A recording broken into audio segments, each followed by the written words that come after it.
موت لکھی ہوئی نہ ہو تو موت خود زندگی کی حفاظت کرتی ہے، اور جب موت مقدر میں ہو تو زندگی خود جا کر موت سے لپٹ جاتی ہے۔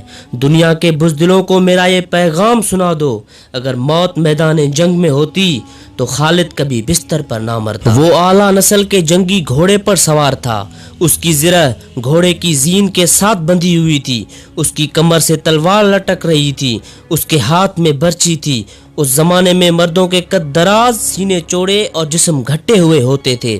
جس انداز سے وہ گھوڑے کی پیٹھ پر بیٹھا کرتا تھا اسے پتہ چلتا تھا کہ وہ اعلیٰ قسم کا شہ سوار ہے۔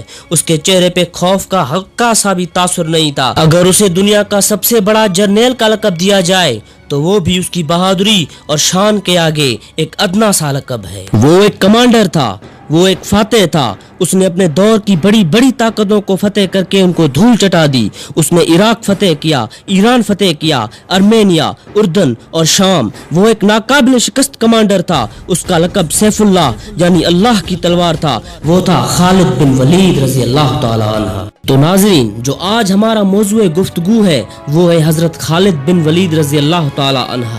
آپ رضی اللہ تعالی عنہ کے والد کا نام ولید بن مغیرہ اور والدہ کا نام لبابہ صغرا بنت الحارث تھا۔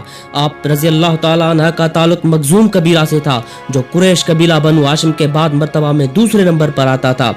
آپ رضی اللہ تعالی عنہ نے ایسے ماحول میں ہوش سنبھالا جہاں شمشیر آرائی، شہ سواری، جنگجوانہ سرگرمیاں آخر وقت تک سامنے ہوتی تھی۔ قبول اسلام سے پہلے آپ رضی اللہ تعالی عنہ اسلام کے شدید مخالف تھے۔ جنگ بدر اور جنگ احد میں آپ رضی اللہ تعالی عنہ کی صلاحیتیں اسلام کے خلاف صرف ہوئی تھی۔ کچھ مورخین کے مطابق صلح حدیبیہ کے موقع پر آپ رضی اللہ تعالی عنہ کے دل میں اسلام کی روشنی چمکنے لگی۔ آپ رضی اللہ تعالی عنہ کا اسلام قبول کرنا تھا کہ کفر پر گشی طاری ہو گئی۔ مورخین کے مطابق حضرت خالد بن ولید نے چھوٹی بڑی 145 لڑائیاں لڑی اور ایک بھی لڑائی میں شکست نہیں کھائی، جن میں سب سے بڑی جنگ موتا، جنگ قادسیہ، جنگ یرموک اور غزوہ حنین شامل ہیں۔ نیپولین، سکندر، ہٹلر اور دنیا کا بڑے سے بڑا کوئی جرنیل حضرت خالد بن ولید رضی اللہ تعالیٰ عنہ کی پرچھائی تک نہیں پہنچ سکا۔ یقیناً دوسری قوموں اور ملکوں کی تاریخ میں بھی ایسے لوگ ملیں گے جنہوں نے اپنی تلواروں کی بدولت زمانے میں اپنا لوہا منوایا، لیکن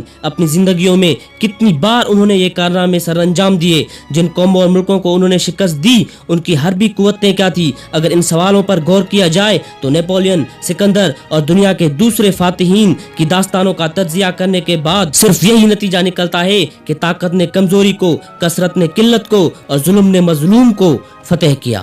آپ رضی اللہ تعالیٰ عنہ نے 642 AD میں 50 کی عمر میں وفات پائی۔ جب بستر مرگ پر آپ رضی اللہ تعالیٰ عنہ اپنی آخری سانسیں لے رہے تھے تو آپ رضی اللہ تعالیٰ نے فرمایا کہ خدا گواہ ہے، میں نے 100 سے زیادہ جنگوں میں شرکت کی، میرے جسم میں ایسی کوئی جگہ نہیں جہاں تیر کے نشان اور نیزے کے زخم نہ ہو، مگر افسوس میں میدان جنگ میں شہید ہونے کی بجائے بستر مرگ پر مر رہا ہوں۔